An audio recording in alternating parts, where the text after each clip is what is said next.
जैसा कि आप सभी को पता है कि देवी गुंडीचा को जगन्नाथ भगवान की मौसी कहा जाता है, लेकिन एक सवाल भक्तों के दिमाग में हमेशा रहता है कि वह मौसी बनी कैसे? गुंडीचा देवी कैसे बनी भगवान जगन्नाथ की मौसी?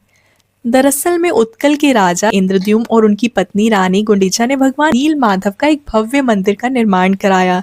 लेकिन अब प्रश्न ये था कि मंदिर और देव प्रतिमाओं की प्राण प्रतिष्ठा कैसे हो, इस कार्य के लिए योग्य ब्राह्मण कौन होगा।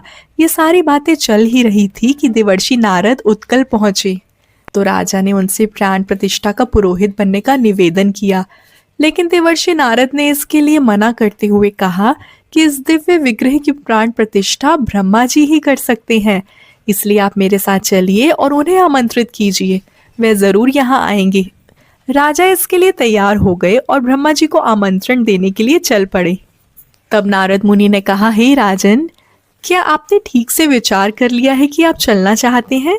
राजा ने कहा, इसमें विचार की क्या बात है, अब तो श्री मंदिर की स्थापना का अंतिम पड़ाव है, प्राण प्रतिष्ठा होनी है। तब देवर्षि नारद ने कहा, आप पहले विचार कर लीजिए और ब्रह्मलोक चलने से पहले अपने परिवार से आखिरी बार मिल लीजिए।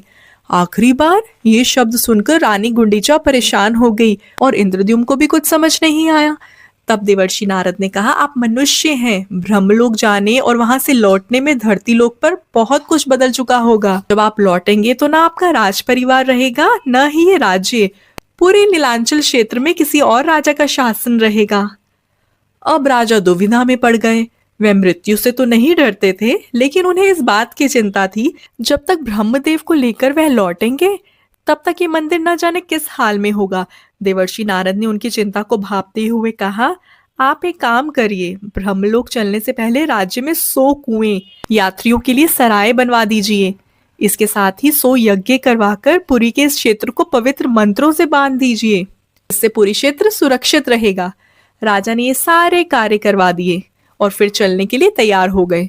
तब रानी गुंडीचा ने कहा कि जब तक आप लौट कर नहीं आते, मैं प्राणायाम के जरिए समाधि में रहूंगी और तप करूंगी।